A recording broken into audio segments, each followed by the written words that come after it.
Ambad police ठाण्याच्या हद्दीतील Shubham park परिसर गुरुवारी मध्यरात्रीच्या सुमारास अक्षरशः दहशतीच्या छायेत गेला होता। किरकोळ कारणावरून झालेल्या वादाचं रूपांतर हिंसक हल्ल्यात होत टोळक्यानं हातात कोयते घेत परिसरात धुडगूस घातला।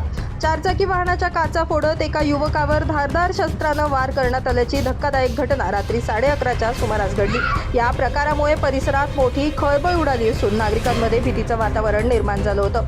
मिळालेल्या माहितीनुसार शुभम पार्क परिसरात काही युवकांमध्ये किरकोळ कारणावरून वाद झाला होता। सुरुवातीला शाब्दिक बाचाबाची झाल्यानंतर काही वेळातच हा वाद विकोपाला गेला।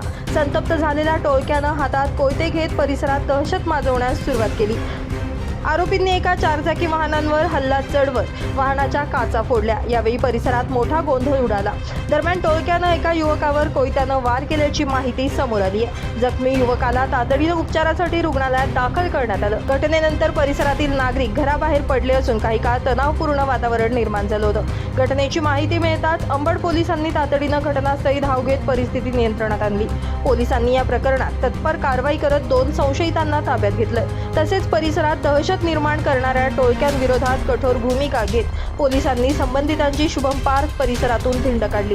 यावेळी दहशत माजवणाऱ्या टवाळखोरांनी नाशिक जिल्हा कायद्याचा बालेकिल्ला अशा घोषणा दिल्या। नाशिक जिल्हा कायद्याचा बालेकिल्ला, नाशिक जिल्हा कायद्याचा बालेकिल्ला, नाशिक जिल्हा कायद्याचा बालेकिल्ला, नाशिक जिल्हा कायद्याचा बालेकिल्ला, नाशिक जिल्हा कायद्याचा बालेकिल्ला, नाशिक जिल्हा। पोलिसांच्या या कारवाईमुळे नागरिकांमध्ये समाधान व्यक्त करण्यात येत असून गुन्हेगारी प्रवृत्तीच्या टोळक्यांवर कठोर कारवाई करण्याची मागणी नागरिकांकडून होती आहे। अंबड पोलीस पुढील तपास करत असून या घटनेतील इतर संशयितांचा शोध सुरू आहे। नितीन चव्हाण, महाराष्ट्र 24 न्यूज, सिडको।